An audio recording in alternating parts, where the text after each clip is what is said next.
All right, let's talk about a legend. Not a person, but a thing, an object that didn't just shape history, it became a core part of its mythology. We're talking, of course, about the Colt peacemaker. Yeah, you've probably heard that one before, right?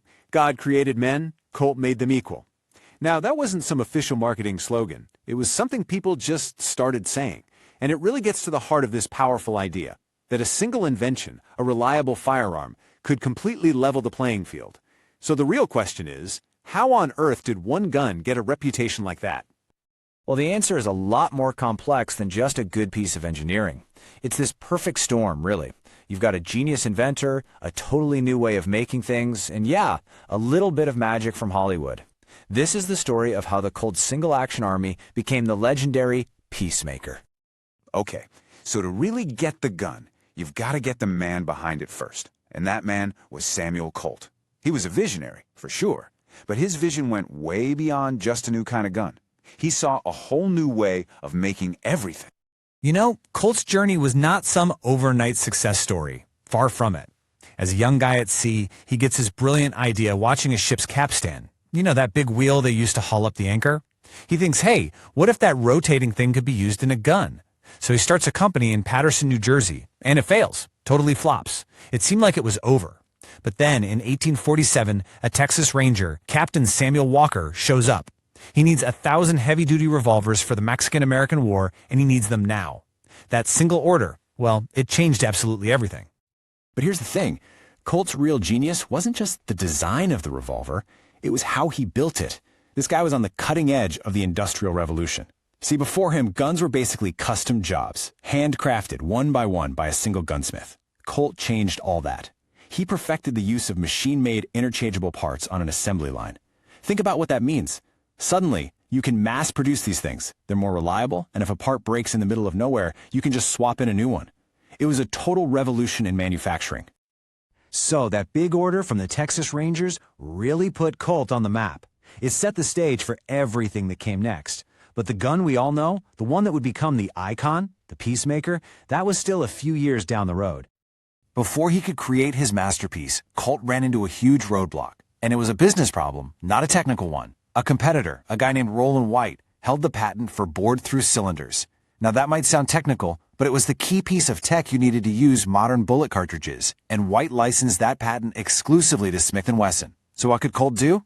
Literally nothing. He had to sit on his hands and just wait for years until that patent finally expired in 1869. Talk about frustrating.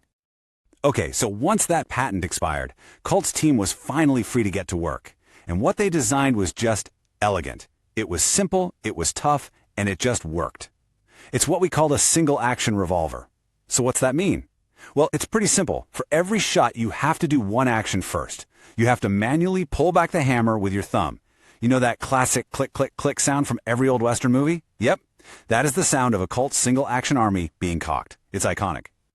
And then, in 1873, it all finally came together. Colt introduces this new gun with a mouthful of a name, the new Model Army Metallic Cartridge Revolving Pistol. We just call it the Model 1873. The U.S. Army adopted it almost instantly. It was chambered for this big, powerful .45 Colt round. It was so tough, so reliable, so effective, that it almost immediately got the nickname that would define it forever, the Peacemaker. Now, the Peacemaker wasn't a one-size-fits-all deal. There were a few different versions, but you can really break it down into three main models. You had the cavalry model with that long 7.5-inch barrel. That was the standard for the U.S. Army. Then there was the artillery model, a little shorter, often a cut-down cavalry version, which made it a bit more handy. And then you had the one you see in all the movies, the shortest civilian model, sometimes called the gunfighter. That's the one that became the go-to for pretty much everyone else, from lawmen to outlaws to ranchers.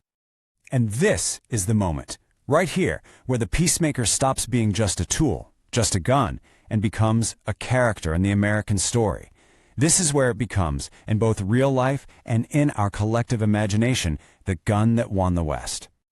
One of the most brilliant things Colt did had nothing to do with fancy engineering. It was just simple, common-sense logistics.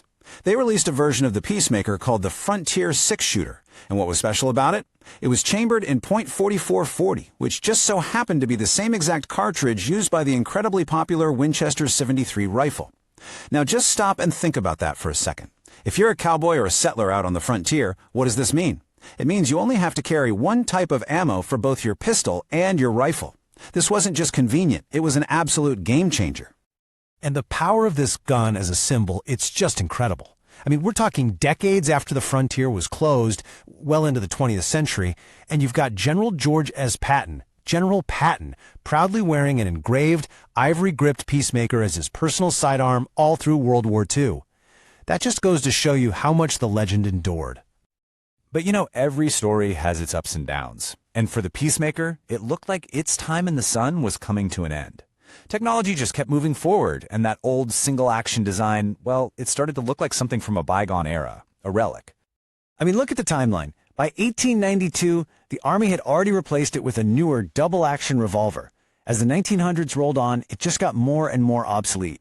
And then, what seemed to be the final nail in the coffin came in 1941. Colt stopped making the single-action army altogether so they could focus all their manufacturing on World War II.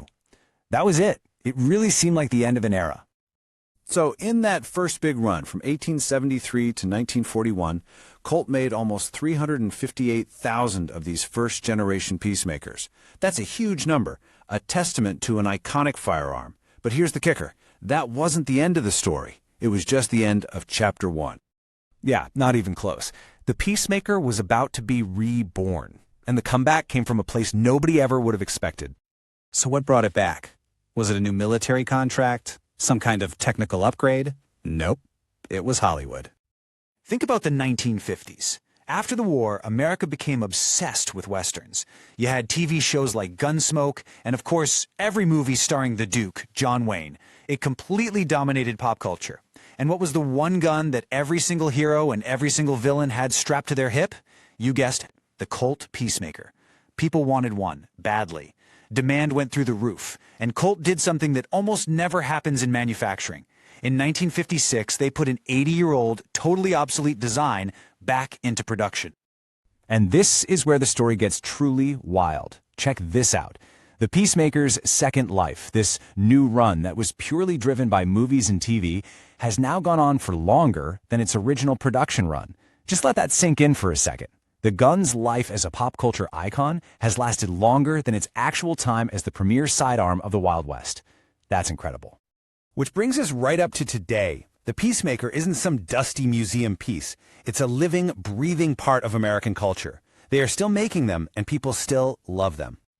Just look at the numbers. We started with that first generation run of about 358,000. Well, the total number made is now over 457,000, and it's still going up. You can go look at Colt's website right now, and the single-action army is still there, for sale. So why is it still around? What's the secret? Well, it's a few things. It's a dream gun for collectors. It's the go-to firearm for the whole sport of cowboy action shooting. It's even the official state firearm of Arizona, which is pretty cool. But more than all of that, it's just this incredibly powerful physical symbol of the American West. So it all comes back to that first question, doesn't it? What makes a machine a legend? Is it the brilliant design, the history it witnessed, or is it maybe just the stories we choose to tell about it? With the Colt Peacemaker, the answer is a resounding yes to all three. It's that perfect storm of game-changing technology, real-world history, and powerful myth-making that took a piece of steel and turned it into an American icon that just refuses to fade away.